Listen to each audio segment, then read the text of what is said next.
میرے عزیزوں ایک بات سنو، وہ قوم فلاح نہیں پا سکتی جو اپنے امیر کی اطاعت نہیں کرتی۔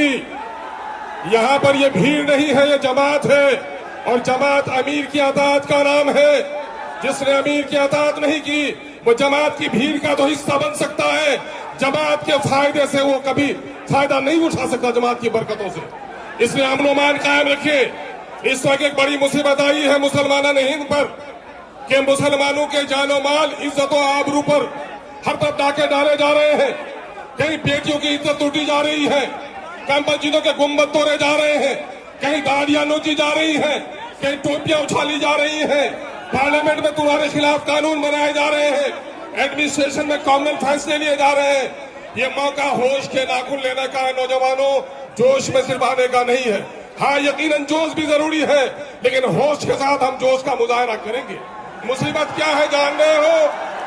مصیبت کیا ہے جان رہے ہو؟ سنو، مصیبت یہ ہے کہ مودی جب سے آیا ہے مسلمانوں کو اس نے نشانہ بنایا ہے۔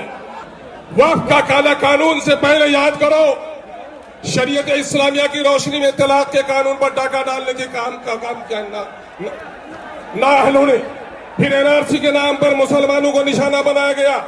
جب آسام میں اس کا کھیل خراب ہوا کہ مسلمانوں سے زیادہ غیر مسلمانوں کے پاس کاغذات نہیں ہے، تو پھر وہ تھوڑی دیر کے لیے دم لیا، اور انہوں نے بڑی تحقیق کے ساتھ یہ فیصلہ لیا ہے کہ مسلمانوں کی عظیم وراثت، جو مسجد ہے، جو مقبرے ہیں، جو دینی درسگاہیں ہیں، جو مسافر خانے ہیں، جو قبرستان ہیں، ان کو اجاڑا جائے۔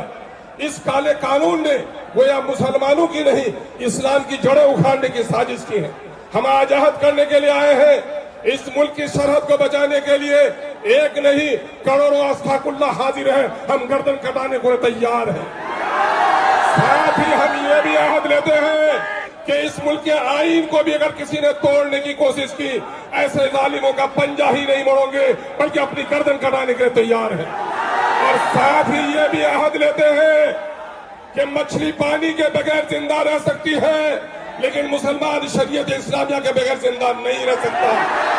اس لیے ہماری مسجدوں کو، ہماری اوقاف کی جائیداد پر اگر کسی نے ڈاکہ ڈالنے کی کوشش کی تو ہم اپنی گردنوں کو کٹا سکتے ہیں، لیکن خدا کے گھروں کو اجڑنے نہیں دیں گے۔ قسم میں مبارکباد دیتا ہوں تمہاری پیشانیوں کی رمق کو دیکھ کر، تمہاری آنکھوں کی چمک کو دیکھ کر۔ گرد کے دھوپ کی تمازت بھی بہت ہے، لیکن تمہارے چہرے میں جو غم و غصہ ہے اس بات کی علامت ہے کہ ہم اور آپ اپنے امیر شریعت کے حکم پر صرف جمع ہی نہیں ہوئے ہیں، بلکہ جس مقصد کے لیے جمع ہوئے ہیں۔ اگر ہمارے امیر نے حکم دیا کہ ہمیں گردن کٹانا بھی واجب ہے تو ہم گردن کٹانے کے لیے بھی تیار ہیں۔ اب جاگ چکے ہیں دیوانے، دنیا کو جگا کے دم لیں گے۔ جینا ہے تو عزت سے جی لیں گے، ورنہ جام شہادت پی لیں گے۔